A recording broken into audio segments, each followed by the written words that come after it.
오늘 차 제 뒷자리에서 지금 퇴근했는데요. 앞에서 찍으려다 보니까 너무 깜깜해서 뒤에 와서 라이트를 켜고 촬영을 할까 합니다. 오늘은 제가 2021년도 우리가 특히 뭐 젊으신 분들 중에 좀 투자를 해서 내가 예전보다 좀 나은 삶을 살고 싶다라고 하시는 분들이 있다면 제 예전 과거 얘기를 조금 더 덧붙여서 오늘 여러분께 조금이라도 도움이 될 수 있는 영상을, 또 그런 말씀을 조금이라도 좀 드려보려고 영상을 시작하게 됐고요. 지금 반드시 우리가 투자를 해야 하는 이유, 뭐 부동산, 주식, 코인, 요즘에 뭐 엄청나게 다 유명한데, 현금만이 답이다. 정말인가? 아니요. 현금 보유도 답인 거죠. 현금도 가지고 있고 현물, 기타 등등 해가지고 자산으로 계속적으로 내 자산을 분배하는 것이 맞다. 현금만 가지고 있으면 답이 없다는 얘기죠. 제가 30년 동안, 지금 제가 81년생이니까 이제 41가 됐습니다. 대한민국 나이로는요. 그래서 제가 10년 전으로 돌아가 보면 30년 동안 제가 결혼하기 바로 직전까지였습니다. 너무나 보수적이었고 너무나 안정적인 삶을 원했었고, 뭐 투자, 재테크 앞글자도 모르고 살았던 접니다. 정말 직장인 월급 모아가지고 적금해가지고 뭐 정말 이것만이 답이다, 또 다른 건 없다, 주식 투자해가지고, 여러분들 보면 제 주변에 뭐 다 말아먹었다, 뭐 선배들, 동료들 중에서 주식 해가지고 안 되시는 분들, 야 오늘 얼마 날렸네, 뭐 얼마 말아먹었네, 이런 얘기만 또 주변에서 듣다가 이건 안 되겠다.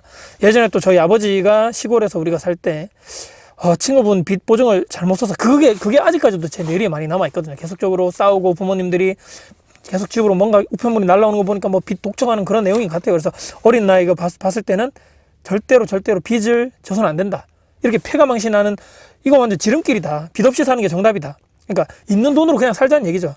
빚을 내지도 말고, 그러니까 누구한테 빌리지도 말고 또 빌려주지도 말고 그냥 내가 계속 월급 모아서 적금 모아서 이렇게 사는 것이 답이다. 이게 바로 이런 마인드가 계속적으로 오다가, 결혼을 제가 31살 때 했는데 그때까지만 하더라도 계속적으로 월급 받아서, 제가 26살에 직장에 들어가서 31살 때 4, 5년 정도 돈을 모았겠죠. 열심히 해서 제 통장에 딱 4,700만 원이 있더라고요. 그래서 그 돈으로 어떻게 해서 결혼하고 나서 뭐 대출 받는다는 거 절대 뭐 그렇게 상상할 수도 없고, 그 돈에 맞춰가지고 그냥 전세를 시작하자 해가지고 와이프랑 얘기해서 실평수가 13평 정도 됐던 것 같습니다. 25년차 구축 아파트에 들어가서 전세로 살게 되는 거죠. 그래서 그때 열심히 그냥 내가 지금 가진 돈이 이거밖에 없으니까 더 크고 비싸고 넓은 아파트는 상상도 못했고, 말씀드렸죠. 빚은 절대로 져서는 안 된다. 대출 절대 안 돼. 그렇기 때문에 이 돈으로 하자. 근데 이제 정말 예전에 구축 아파트다 보니까 집도 안 그래도 좁은데 주차 공간이 더 좁죠. 그래서 이중 주차는 뭐 당연히 말할 것도 없고, 3중 주차, 4중 주차 하다 보니까 아침에 진짜 지옥이더라고요. 출근 지옥. 투가 처음에 집을 구할 때 대출 조금 껴가지고 좀 그래도 괜찮은 집으로 가자고 했는데, 제가 그 말을 싹둑 잘라 먹었죠. 절대 안 된다. 절대 빚내서 안 돼. 절대 안 돼. 형편에 맞게끔 살자, 이렇게 얘기했어. 송충이는 솔잎을 그냥 먹고 살아야 된다라고 계속적으로 제 모든 평생, 30평생 모든 제 마인드를 지배했던 것이 바로 그런 내용인 거죠. 그래서 양가 뭐 그렇다고 해서 부모님의 도움을 받을 수 있는 조건도 아니었고, 뭐 형편도 뭐 그렇게 좋은 것도 아니고, 대신에 내가 공기업 다니니까 열심히 내가 돈 벌어가지고 차곡차곡 돈을 모아가지고 나중에 뭐 돈을 많이 모으면 그때 가서 집 사는 거, 넓은 평수로 이사 가거나 전세 가거나, 그것이 행복이다. 남들처럼 그냥 살자. 내 스스로 그냥 선을 긋고 한계를 규정 지어가지고 그렇게 살았단 말입니다. 그냥 와이프랑 얘기했죠. 허리띠 우리가 졸라매고 우리가 돈 아껴가지고 조금씩 늘려가지고 나중에 집 사면 되지, 뭐 새 집은 안 되겠지만 구축 중에서 살 수 있는 거 많을 거라고 생각했던 사람입니다. 근데 결혼 후에 마인드가 조금씩 바뀌었죠. 주변에 이제 선배님들이라 그러죠. 공기업 다니는 선배들 중에 정년퇴직 하시는 분들 중에서 다는 안 그렇겠지만 일부 분들이 나가실 때 걱정하시더라고요.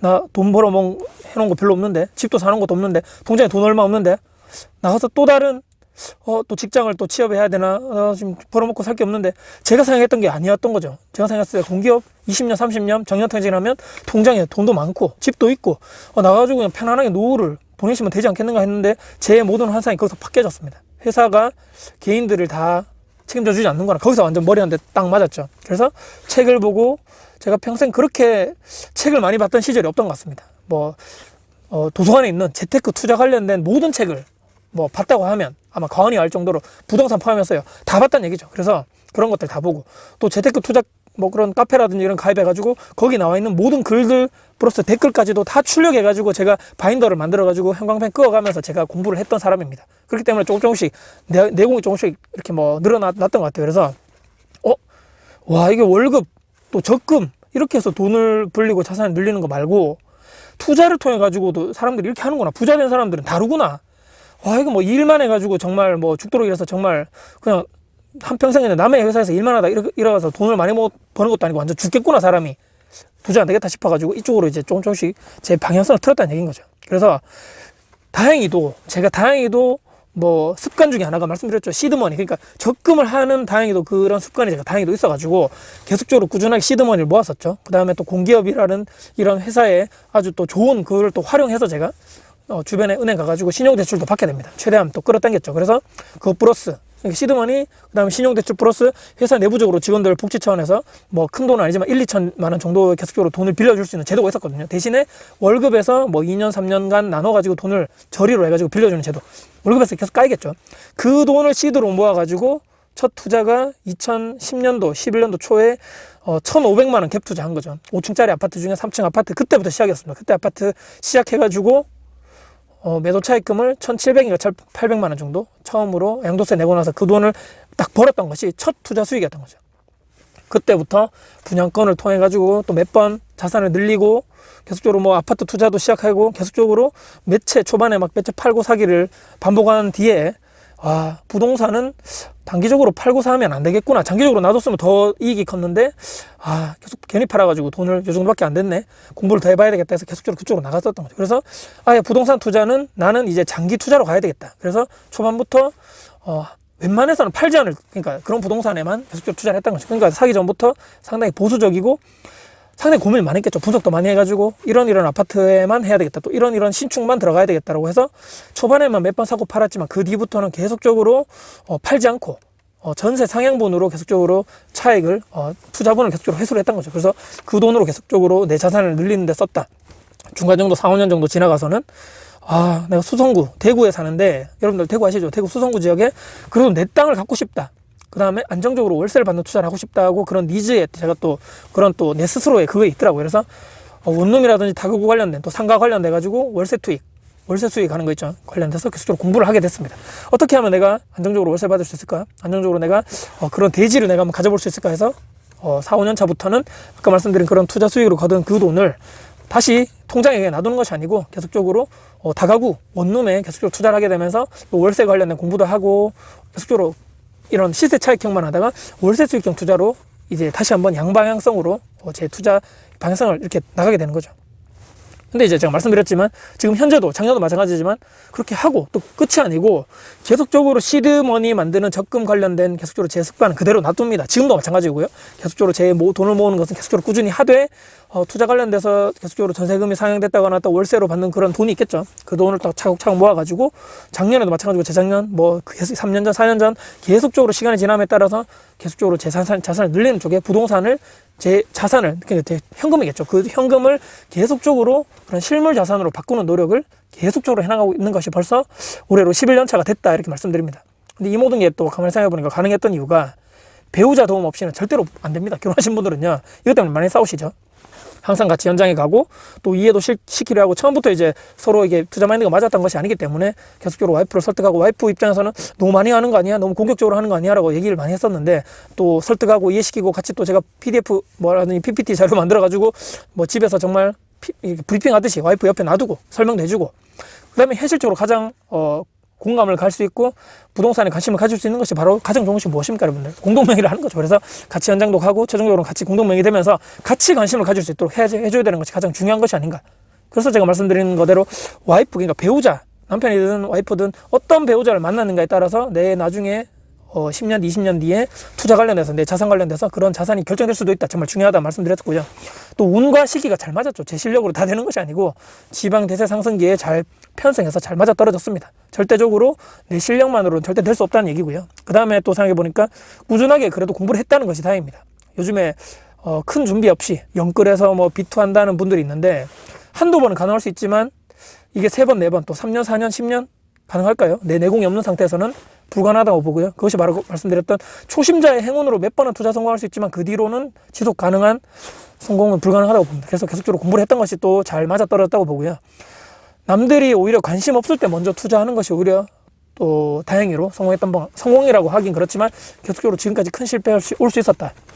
2010년도, 11년도 제가 첫 투자했을 때만 해도 대구 쪽에 투자를 한다고 했을 때 투자자도 마찬가지지만 실거주 하시는 제 주변에 뭐 친구라든지 대구 사시는 분들의 별로 좋지 않았습니다. 지금 대구 안 좋은데, 대구 계속적으로 몇 년간 미분양도 많았고 별로였는데, 그때 들어갔던 것이 조금 다행이라고 생각하고요. 그래서 남들 많이 했을 때 막 후발로 마지막에 꼭지 잡는다 그러죠. 그 투자보다는 지금 현재도 마찬가지지만 저평가되어 있는 지역, 남들이 또 잘 알아주지 않는 지역, 지금 저긴 아니야 라고 하는 지역에 먼저 선진입하는 것이 가장 좋지 않을까 싶습니다.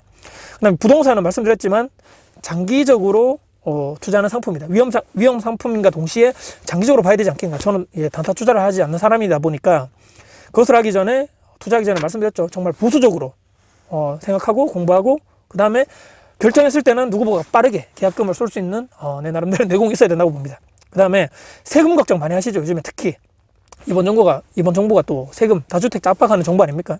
하지만 우리가 또 구덕이 무서워서 장 못 담구나라는 말이 있죠, 여러분들. 이제 법만큼 내면 되고요. 하지 않았을 때보다 그래도 내가 투자하고 내가 돈 내고 세금 내고 그 돈이 하지 않았을 때보다 내 자산의 가치가 더 늘어난다면 하지 않을 이유가 여러분 있나요? 그렇기 때문에 망설이실 필요 없다고 보고요. 시드머니를 또 꾸준하게 만들었을까? 아까 잠깐 말씀드렸죠. 지금도 저는 계속적으로 적금하고 있고, 뭐 월세라든지 매장 운영에서 나오는 그런 이익금을 계속적으로 적금하고 있다 말씀드립니다. 적금으로 돈을 벌겠다는 게 아니고, 적금을 해서 내 투자금을 잠시 맡겨두고 실제적으로 내가 투자했을 때 그 돈을 가지고 실제적으로 투자를 하겠다는 그런, 잠시 맡겨두는 그런 투자차인 거죠. 그런 습관, 말씀드렸지만 배우자의 협조가 절대적으로 필요합니다.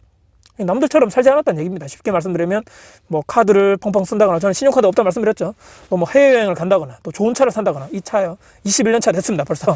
또 먹고 놀러 다니고 뭐 야식 시키고 배달 시키고, 예를 들어 가지고 뭐 커피 외식 이런 거 거의 안 하죠 제가. 그런 불필요한 이런 소비 지출에 대해서 통제를 했던 것이 와이프랑 또 잘 맞았다는 것이 가장 또 중요했던 것이 아닌가. 또 전업 투자하지 않았던 거, 내 노동력, 지금 제가 매장 운영하고 있다 말씀드렸죠. 방금도 제가 이제 막 퇴근했는데, 새벽부터 나가서 열심히 내 노동으로 인한 내 이런 소득이 있죠. 내 노동력으로 인한 소득이 정말 소중하고 가치 있고 신성시 될 수 있다. 저는 그렇게 말씀드립니다. 그렇기 때문에 오히려 더 역설적이게도 그런 매장 운영에 하는 또 시간을 많이 쏠 수밖에 없는 구조다 보니까 없는 시간, 있는 시간 쪼개가지고 거기에 더 집중할 수 있다는 얘기죠. 여러분들 시간이 오히려 많으면 해이해질 수 있고 나태해질 수 있는데, 저는 시간이 없다 보니까 또 이 시간 쪼개가지고 이렇게 또 유튜브 찍고 있고, 또 시간 쪼개서 또 투자 분석하고 또 매물 분석하고 현장 분석하고, 이것이 오히려 더 집중할 수 있는 이런 또 촉매제가 되지 않은가 싶습니다. 근데 마지막으로 정말 어렵고 귀찮고 스트레스 많이 받고 여러분들 할 일도 많고 정말 바쁘겠지만 나이 들어가지고 여유로운 삶을 살고 싶다라는 그런 하나의 목표가 있겠죠. 그 목표로 지금까지 우리가 저도 마찬가지지만 와이프도 같이 견딜 수 있었던 것이 아닌가. 자, 오늘 마지막으로 라떼는 말이야 그런 얘기 있죠. 내가 옛날에는 투자했을 때 말이야 이렇게 해도 했어. 그런 말씀 드리고자 하는 것이 아니고, 누구나 투자해서 또 성공할 수 있습니다라는 또 희망적인 제가 말씀 드리려고 하는 것도 아닙니다. 선택입니다. 선택. 투자는 선택이고요. 나중에 우리가 후회하거나 남 탓하지 말고 이렇게 하지 말자는 측면에서 말씀드린 것이고, 또 아무것도 하지 않는 내가 방관자 입장이라면 적어도 그때 가서 남 탓하거나 회사 탓, 사회 탓, 부모 탓 하면 안 된다는 얘기겠죠. 정말 힘들 것입니다. 많이 넘어지고 다치고 또 벽에 부딪히고 할 것인데, 그럼에도 불구하고 제가 정말 좋아하는 말인데, 뭐 때문에가 아니고 그럼에도 불구하고 우리는 해야 된다는 것입니다. 투자 재테크를요. 평범한 사람이 그래도 내가 나이 들고 병들고 은퇴하고 퇴직하기 전까지 그 이후에 오히려 더 비참한 삶을 내가 원하지 않는다면 말입니다. 개인적인 의견이고요. 또 젊은 분들 또 작게나마 오늘 도움이 되셨으면 하는 바람에서 퇴근하기 전에 오늘 제 차에서 영상을 촬영했습니다. 절대로 저도 마찬가지지만 영상을 보시는 분들이 초심을 잃지 않은 분들이 됐으면 좋겠다. 정말 말씀드리고요. 마지막으로, 정말 마지막입니다. 남들 보기에 그럴듯한 또 뭐 부러운 그런 삶 있죠. 할 거 다 하고 먹을 거 다 입고 뭐 다 하고 다 입고 화려하고, 정말 저 사람 정말 너무 부럽다. 저 사람 뭐 걱정거리가 뭐가 있을까라고 생각하시는 분들이 있을 겁니다. 주변에요. 제가 생각할 때는 거짓된 삶입니다. 포장된 삶이고, 오히려 뭐 여러분 그런 여러분 SNS 많이 하시죠.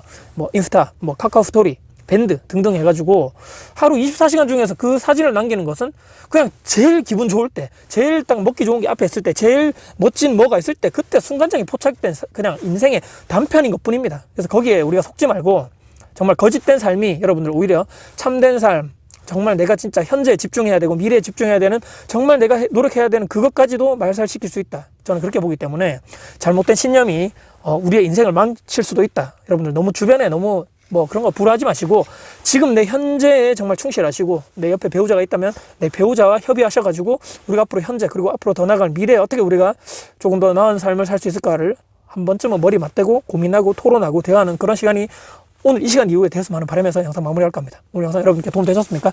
영상 도움 되셨다면 구독, 좋아요, 알람 설정 그리고 댓글 주시고요. 영상 주변 분들께 공유될 가치가 되어 생각하신다면 널리 공유 부탁드리겠습니다. 다음에 더 좋은 영상 가지고 찾아뵙겠습니다. 다쿠TV의 다쿠소스입니다. 여러분들 화이팅입니다.